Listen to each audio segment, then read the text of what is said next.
José Medeiros, do PSD de Mato Grosso. Senador, tudo bem? Tudo bom. Antes de mais nada, obrigado por ter aceito o nosso convite. Na verdade, eu que agradeço. Senador, tão logo o processo de impeachment da presidente Dilma Rousseff teve o seu desfecho, uma chuva de mandados de segurança apareceram no Supremo Tribunal Federal. Um deles, inclusive, o senhor é signatário contra o fatiamento da decisão que permitiu que ela não ficasse inelegível por 8 anos, conforme determina o artigo 52 da Constituição. Eu queria perguntar para o senhor obviamente não concorda com isso, mas porque é signatário de um mandado de segurança, mas eu queria perguntar se o senhor acredita que o Supremo vai reverter essa decisão. Olha, é muito difícil essa resposta, porque, a meu ver, o Supremo, como guardião da Constituição, tinha que anular essa segunda votação. Mas muitos juristas entendem que o Supremo vai fazer mais ou menos o seguinte: quem pariu Mateus que o embale. Está errado, não foi correto rasgar a Constituição, mas foi o Senado Federal que fez. Então, alguns juristas entendem que o Supremo simplesmente vai dar, mais ou menos, lavar as mãos e deixar do jeito que está. O senhor acha que isso foi fruto mesmo de um acordo envolvendo inclusive colegas do senhor, como o presidente da Casa, Renan Calheiros, senadores como o senador Romero Jucá, que é um interlocutor do governo, o próprio Poder Executivo? Olha, para o bem do Brasil e para o bem do governo Michel Temer, espero que o Planalto não tenha nada a ver com o que houve ali. Porque senão a confiança e a base, ela se esfacela. Disso eu não tenho dúvida. Porque para uma relação, qualquer relação que seja, o alicerce principal é a confiança. E se isso aconteceu da forma como nós fomos tomados de surpresa, isso abala profundamente. E isso nos preocupa. Agora,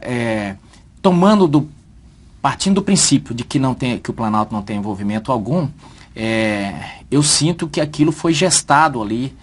Que foi acordo? Foi, respondendo objetivamente a sua pergunta. Ali não tem como aquilo ter simplesmente espontaneamente, até porque a gente sentiu que as respostas a todos os questionamentos nossos já estavam todas muito bem alinhavadas. A resposta dos senadores que estavam ali para defender aquele posicionamento estava na ponta da língua, tinindo nos cascos os senadores estavam.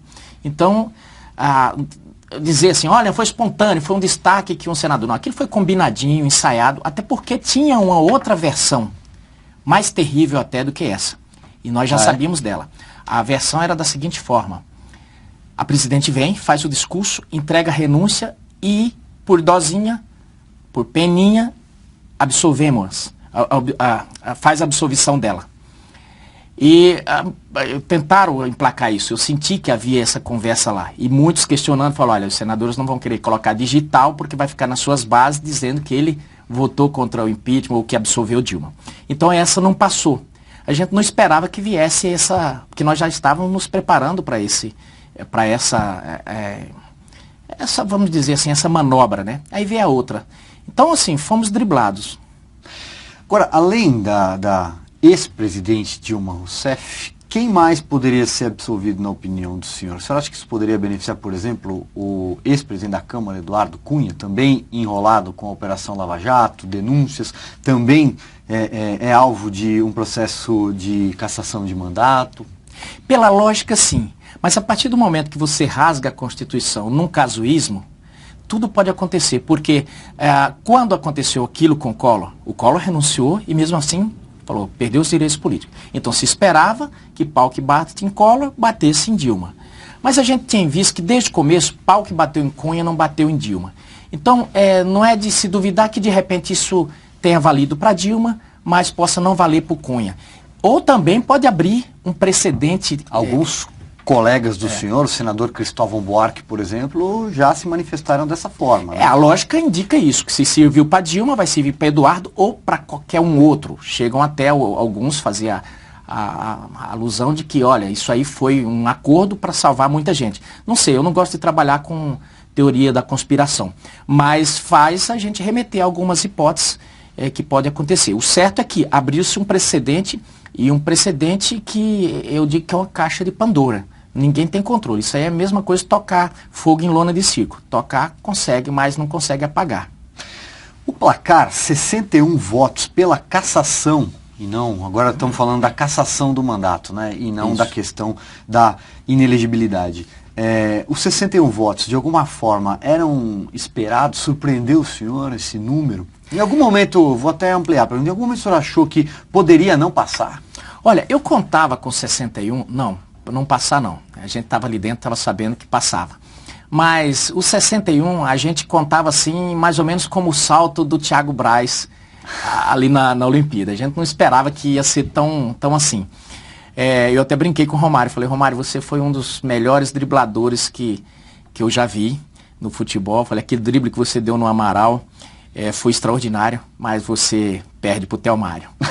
Então, assim, a gente ficou muito contente com o voto do Thelmário, porque eles contavam com esse voto, né? E quando o Thelmário decidiu, eu falei, olha, o Thelmário deu um elástico E acabou que nós ficamos com os 61 votos. Mesmo o voto do Renan, a gente tinha dúvida, né? Então a gente ficava, por isso que o Romero chegou a dizer que o centro da meta era 60 votos, né? Entre 61 e 59. Vou mostrar um trecho do momento em que o senhor esteve diante naquele momento, então presidente Dilma Rousseff no Senado. Acompanhe. Aqui está o motivo de sobra, as pedaladas fiscais. Isso foram. E pedalada fiscal, ela é crime. Nós temos a subsunção do fato à norma. E nós temos uma lei que tipifica o fato. Portanto, nós temos um crime. E é por isso que a senhora presidente está sendo cassada. Por isso eu pergunto, se Vossa Excelência vai continuar com as lampanas contadas na eleição de 2014. Senador, em algum momento o senhor chegou a conversar pessoalmente com a Dilma? Não. E por incrível que pareça, não foi nem por eu não querer. Quando, em 2015, a gente sentiu que o cenário não estava bom, preocupado mesmo com a economia do Brasil, que a gente já via a questão do desemprego, você começa a sentir que a economia não está boa quando você vê placa de aluguel, vende-se, aluga-se, a gente já sentia isso. O senador Cristóvão... Junto com o supermercado... Essa coisa também, né?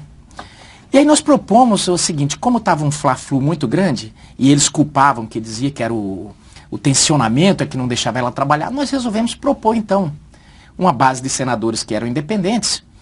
Vamos conversar, vamos abrir o diálogo. E 9 senadores se reuniram e atravessamos a rua e fomos ao Planalto.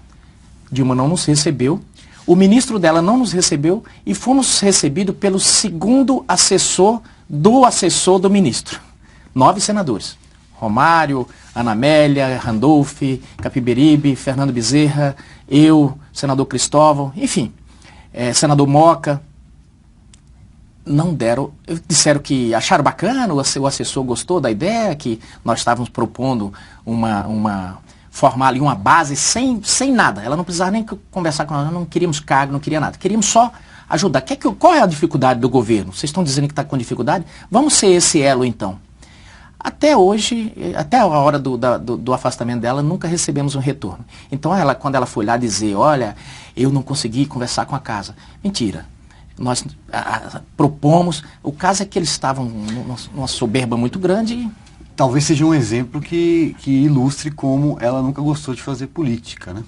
Exatamente, porque, e outra, ela dizia que não gostava, um dos argumentos assim, eu não gosto de fazer política porque ela tentava passar uma ideia de que fazer política é uma coisa ruim, que ela não queria coisa. Nós não estávamos propondo acordo nenhum, a gente queria simplesmente ajudar, fazer a boa política. Porque essa história de falar, vamos fazer a nova política, não existe nova política, não existe, existe a política correta. E nós tentamos fazer isso com ela, ela não quis conversa nenhuma, é o que você disse. E com o presidente Michel Temer, o senhor chegou a conversar? Já conversei, já perdi a conta de quantas vezes eu acho que quase todos os parlamentares conversamos.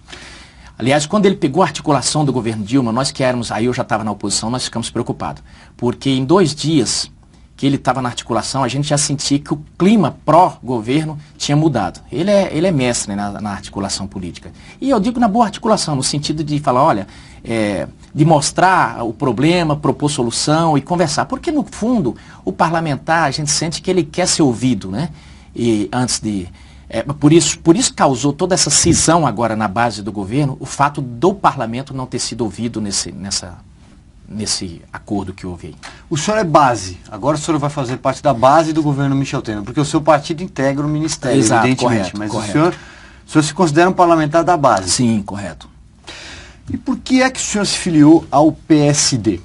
Olha, eu me filiei ao PSD por uma questão local, estadual. Eu já estava no PPS há quase 17 anos, mas quando eu acabei assumindo o Senado, eu senti que criou, parece que um conflito muito grande. A gente tinha pessoas históricas que veio desde o PCB e de repente você tá um garoto lá que vira senador. Eu senti que isso causou um certo... Eu queria fazer o partido crescer, você chega com aqueles arrobos da juventude, querendo, olha, vamos fazer o PPS. O PPS já foi muito grande no Mato Grosso, foi o partido que elegeu Blairo Maggi.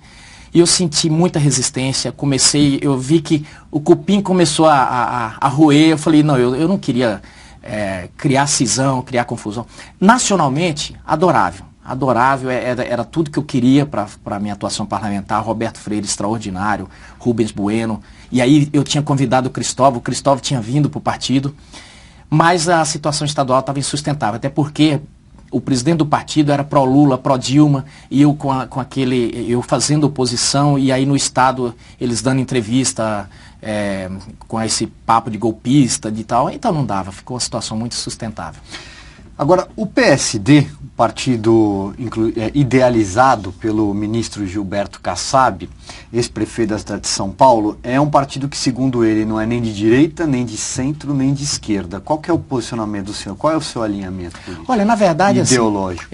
Na verdade, assim, óbvio que meu berço quando iniciei na política, por incrível que pareça, iniciei na universidade e não cheguei a me filiar, mas eu vivia nos congressos junto com o PT, fui um dos fundadores do PT lá na cidade, né? Eu digo que não cheguei a me afiliar porque eu fiz a ficha de filiação, mas depois eu fui ver que não estava registrado, depois de muitos anos eu fui ver que não tinham registrado no cartório eleitoral. Mas cheguei a me filiar no PT. Então eu começo por aí, depois me filio ao PPS, mas o que ocorre?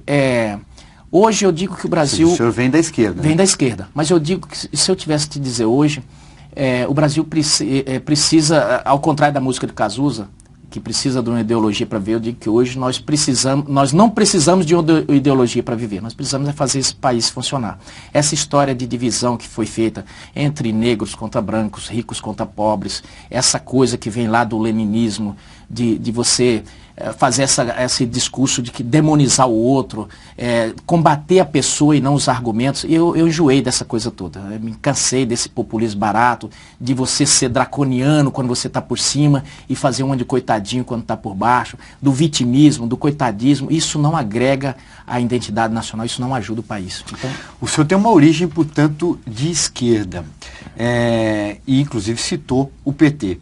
O PT foi o partido artífice do maior esquema de corrupção da história do Brasil, de um consórcio com outros partidos, como o próprio PMDB e o PP, segundo as investigações da Lava Jato. Qual é o futuro que o senhor acha, que o senhor imagina para esse partido? Eu penso que ele tende antes ele cabia numa Kombi, eu acho que ele volta para um Fusca agora. Vai ficar pequeno, então. Eu não vejo mais que o discurso... Porque qual era o biombo do PT? Era combater a corrupção e melhorar a vida da gente. Ou seja, esse vestal misturado com o protetor dos pobres. Mas a história, esse curto período de tempo que ele assumiu o poder, você nota que o que aconteceu?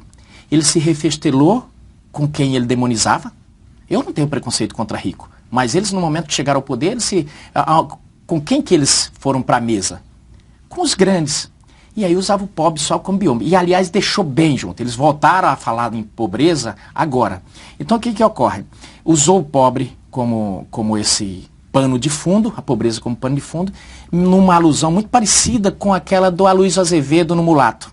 Que ele dizia, o mulato, um garoto que é adotado, era filho de uma escrava, que é adotado por um ricaço do Rio de Janeiro, e ele vai estudar em Coimbra e ele volta, sabendo dançar valsa, muito bonito. Só que a sociedade não aceitava o mulato.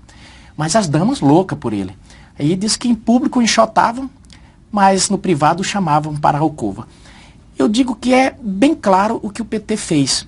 Então hoje, boa parte da cúpula do PT está presa com quem? Com as elites, aspas, que eles condenavam. Então a gente vê que a relação mesmo de poder foi com quem eles contaminam. Foi com o senador Requião, vou citar ele aqui porque não tem artigo 14. Lá no Senado, se citasse, ele tinha que ter uma treva. Aqui eu posso. O senador Requião critica muito, por exemplo, a banca, que tudo que está fazendo agora é por rentismo. Mas os bancos nunca ganharam tanto dinheiro como no governo do PT. Então, é por isso que eu acho que o PT não se sustenta mais, porque o discurso da pobreza é furado. Não tem quem está pagando o pato mais agora. O Temer vai acabar com os direitos trabalhistas. Não, o direito mais fundamental do trabalhador, eles acabaram, que é o direito ao emprego. Esse já tem mais de 20 milhões. Porque fala em 12 milhões, mas é mais. Por quê? O IBGE não computa, por exemplo, o cara, durante 30 dias, se ele está procurando emprego, eles computam. Então, os desalentados, isso dá mais de 20 milhões. Então, essa é a história. Por isso que eu acho que eles não se sustentam mais, eles não têm mais o que vender para a sociedade, tirando os fundamentalistas, que é a turma da igreja, que eu chamo isso quase uma seita, o PT, eles pregam ali para aquela... que agora eles estão pregando para convertidos. Esse discurso deles não é para ninguém, é para os convertidos. Então, esse 20 e poucos por cento que eles detêm ainda vão ficar. Mas esse restante, ninguém acredita mais. Lá em Brasília, o senhor faz parte de uma casa conhecida pelo corporativismo, uma casa em que, inclusive, muita gente aponta como uma casa de velhas raposas. O senhor está preparado para votar, por exemplo, pela cassação de alguns pares? Inclusive, por exemplo, alguns senadores, vou citar alguns senadores que são investigados, tá? Não tô... Renan Calheiros, Romero Jucá, o próprio senador Aécio Neves, todo mundo já foi citado na Lava Jato. O senhor está preparado para votar pela cassação deles? E amplia, o senhor acha que eles deveriam responder a um processo no Conselho de Ética? Veja bem, o Senado, aliás, o Parlamento brasileiro, depois que o voto passou a ser aberto, a coisa é mais ou menos assim. O sujeito caiu no Conselho de Ética, 2 abraços. A gente tem essa sensação. Veja o que aconteceu com o Delcídio. O Delcídio, se a gente for fazer, ele é até um injustiçado, porque Mercadante fez o mesmo, acabou não sendo preso. Dilma fez o mesmo, nada aconteceu. Lula fez o mesmo, obstrução de justiça, nada aconteceu até agora. Bom, parece que pediram a abertura de inquérito contra Dilma e Lula por obstrução de justiça. Mas o Delcídio foi o único que foi preso e tal. E acabou sendo caçado. O Delcídio era um líder na casa, era um desses players. Então, ali, qualquer um outro que apareça alguma coisa ali de concreto que se abra o procedimento, eu digo que o fim é o mesmo. Não tem como, porque a sociedade não aceita corporativismo. E quando o voto era secreto, eu não cheguei a pegar voto secreto, mas a gente via que, às vezes, você tinha alguma decisão diferente, né? Salvou mandatos, né? Inclusive do próprio senador Renan Calheiros, já 2007. Já agora a gente vê que não tem mais essa possibilidade. Senador, em relação ao seu estado, na verdade a todos os estados do país, uma das questões hoje é a renegociação das dívidas do estado. Qual é a situação lá em Mato Grosso? Olha, quase todos os estados estão caóticos. Mato Grosso está terrível. O governador Pedro Táxi, ele pegou um estado, eu creio que se pode dizer, terra arrasada é aquilo. A cidade de Cuiabá, ela foi cortada por um trilho, que era para instalar o VLT, de fora a fora. E tá lá, essa obra não foi terminada, os vagões estão lá apodrecendo ao sol, e o estado não tem como fazer frente porque o governo anterior comeu o dinheiro. Essa que é a verdade. É tanto que o ex-governador está preso, foi preso o ex-presidente da Assembleia, todo o secretariado, boa parte do secretariado está preso. Mas o que acontece? Passados os 4 meses que todo governante tem de lua de mel, as pessoas esquecem aquilo. Tá assim, você está aí para resolver.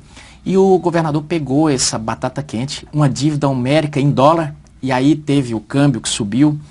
Aquilo foi terrível. E mais, lá em Mato Grosso tem uma lei que chama RGA, é uma recomposição da parte inflacionária e de reajuste dos servidores. Isso é lei. E o governo tem que dar esse aumento obrigatoriamente. Então já não estava quase conseguindo pagar folha. E aí os servidores entraram em greve. E mais entrou um componente muito ideológico, porque boa parte desses sindicatos são controlados pelo PT. O governador Pedro Táxi foi o primeiro a pedir o impeachment da presidente da República. Então imagine, eles misturaram esse caldo aí, aproveitaram a fragilidade e demonizaram o governador. Ele está sendo destroçado nas redes sociais, isso deu um desgaste substancial até na popularidade do governo, mas ele está lutando para pagar as contas. Já está dificuldade de passar do Odécio, mas esse é um retrato de um dos estados que ainda está melhor. Mato Grosso ainda paga o melhor salário para delegado, é um dos melhores de professores e tudo. Agora, os outros estados é pior ainda. Nós estamos sentados em cima de uma bomba que tende a explodir a qualquer momento. Pois bem, o senhor citou aí o governador Pedro Táxi, o senhor chegou ao Senado por ser suplente dele. Correto. Quando ele se elegeu, o senhor assumiu o mandato. O senhor é relativamente novo na política nacional. Qual é a pretensão do senhor? Quais são os seus planos para a gente caminhar para o encerramento da nossa conversa?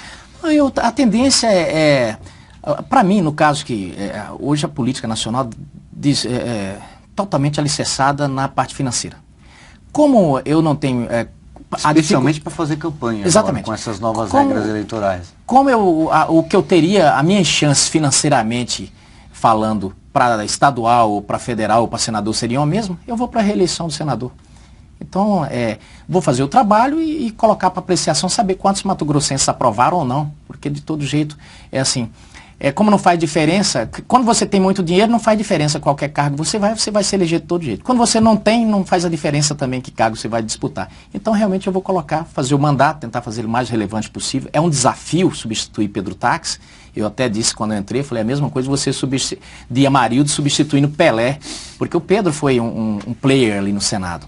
E estou tentando fazer meu trabalho, trabalhando muito, chegando cedo, dormindo muito tarde, os filhos já reclamando, né, a esposa também, mas é um desafio constante substituir esse grande mato-grossense, esse grande brasileiro chamado Pedro Táxi. Muito bem, eu conversei com o senador José Medeiros, do PSD de Mato Grosso. Senador, mais uma vez, obrigado pela gentileza de ter aceitado o nosso convite. Não, eu que agradeço e parabenizar a Veja, porque foram 13 anos mostrando desde o início o que o Brasil não sabia. E eu tenho dito ali no plenário do Senado, vocês contestam muito a revista Veja, mas vocês não contestam o que a Veja escreve. Porque a reportagem, por exemplo, que eles até hoje choram do último dia da eleição, não consegue negar uma palavra do que foi escrito ali. Então, um parabéns a toda a equipe da Veja, a direção, a vocês que têm feito um trabalho extraordinário, não só para a informação desse país, para a vida do país, para a vida política do país, esclarecendo brasileiros e que hoje todos, mesmo os que não concordavam, podem falar, olha, a Veja estava correta.